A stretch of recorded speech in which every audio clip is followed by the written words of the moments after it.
You talk about in your book successful investors and those who do a great job predicting the future, then act well on those predictions.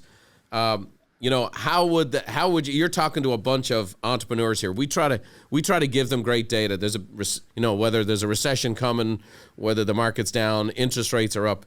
What advice do you have for someone who's an entrepreneur, the cornerstone of American business, right? They've got anywhere from 10 to 50 employees. They're banging it out, or maybe they've got 3 or 4.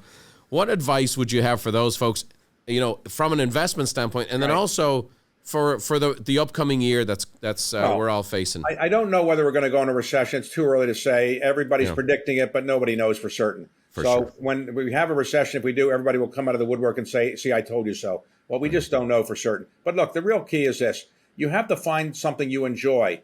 If you're starting a business, you're working a business, you don't like it, you're not going to be good at it. You have to find something you're interested in. You want to go to work every day, and it's not work, it's pleasure. So if you're building a company, you've got to make certain that you really love what you're doing and you really believe in it. You can't fake believing what you're working on. And so don't give up. My company, I thought, would go under several times. Warren Buffett had troubles at the beginning. Everybody's had troubles who builds a company. So don't give up and just persist. That's brilliant. Let me ask you this. You interviewed 23 brilliant people. You've interviewed a lot of people before. You've done very well. The Carlyle Group, and again, I've studied the Carlyle Group, and I know how you guys weathered the storm and the Great Recession and all those kinds of things. What did you learn personally interviewing these people who've been great investors? Well, what they have in common is they go against the grain. Everybody can go and say it's a recession coming and I'm going to get out of the market. The people that do well are people that go against conventional wisdom. Conventional wisdom today is the market is soft and we're going to go into recession. So people are selling.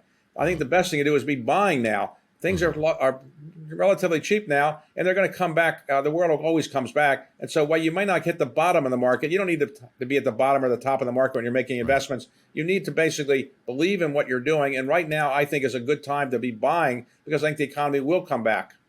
I just recently saw a graph on people who miss out on the days when the market regains its strength. The people who take their money out of the market. And as someone who's got 10 grand in the market over a 20-year period of time turns it into 60, I think the number was. And people who come in and out have turned it into $800. One of the dynamics we're seeing is millennials are more likely to pull their money out 3 times faster than the previous generations. And they miss out on a lot of this. And it's, they're used to instant gratification, instant information. You got 30-year-old kids like I do. They're watching the phones. They can get instant access to information.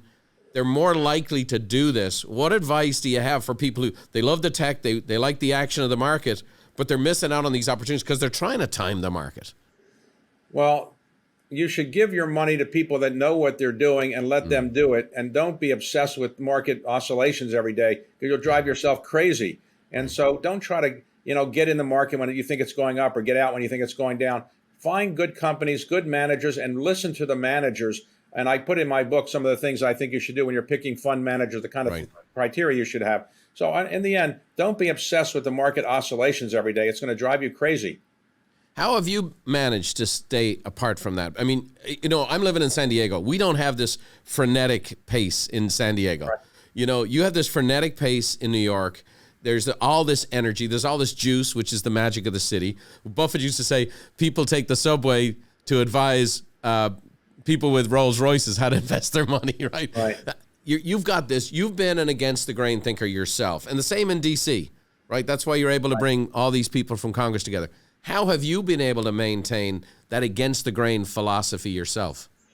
Well, in the end, as you get older, you get a little bit wiser and you realize you've made a lot of mistakes and you learn from your mistakes. And I try not to mix my net worth with my self-worth. I don't measure how important a person I am or unimportant a person I am by how much money I made that day.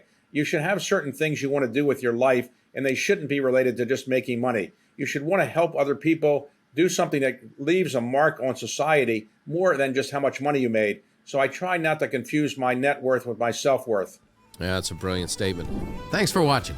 If you want more tips on how to think, feel, and do better, check out these videos too. Oh, by the way, don't forget to subscribe to the channel and leave us a like if you enjoyed the content.